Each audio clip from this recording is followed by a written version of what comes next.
اعوذ باللہ من الشیطان اللعین الرجیم بسم اللہ الرحمن الرحیم وبہ نستعین وہو خیر ناصر ومعین۔ سلسلہ دروس صحیفہ سجادیہ میں آج صحیفہ سجادیہ کی 28 نمبر دعا کا تذکرہ ہے۔ امام زین العابدین علیہ الصلوۃ والسلام مالک کی بارگاہ میں فریاد کرتے ہوئے یوں دعا کیا کرتے تھے: اے اللہ، بے شک میں مکمل اخلاص کے ساتھ تیری طرف آیا ہوں اور میں کلی طور پر تیری طرف متوجہ ہوا ہوں، اور میں اپنا رخ ان لوگوں سے موڑ چکا ہوں جو خود ہی تیری عطا کے محتاج ہیں، اور اپنے سوال کو ان کی طرف سے ہٹا لیا ہے جو خود بھی تیرے فضل و کرم سے بے نیاز نہیں ہیں، اور میں نے یہ اندازہ کر لیا ہے کہ محتاج سے مانگنا فکر کی نادانی اور عقل کی گمراہی ہے۔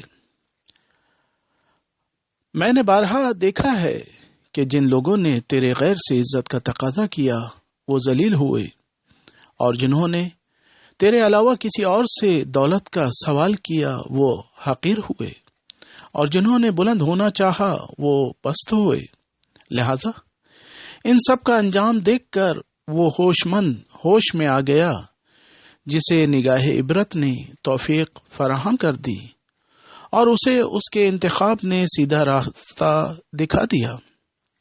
اب تو ہی ہے اے میرے مولا، تمام مسئولوں سے ہٹ کر میرے سوالات کی منزل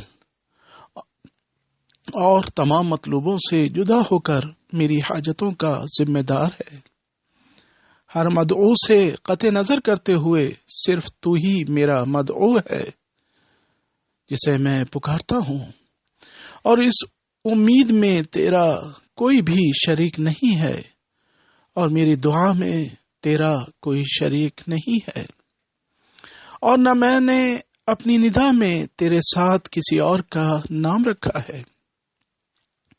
میرے مالک، عدد کی یکتائی بھی تیرے لیے ہی ہے، اور بے نیازی کی قدرت بھی تیرے ہی لیے ہے۔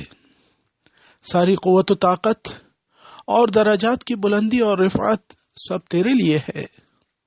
تیرے علاوہ جو بھی ہے وہ خود اپنی زندگی میں تیرے رحم کا محتاج ہے، اور اپنے معاملات میں بھی مغلوب ہے، اور اپنی شان میں بھی تیرے زیر اقتدار ہے۔ سب کے حالات بدلتے رہتے ہیں اور سب کی صفات میں تغیر ہوتا رہتا ہے، لہذا تو تمام امثال اور ضدوں سے بلند تر ہے، اور تمام شہوتوں اور شریکوں سے بزرگ تر ہے۔ تو پاک و بے نیاز ہے اور تیرے سوا کوئی معبود نہیں۔ وآخر دعوانا ان الحمد للہ رب العالمین۔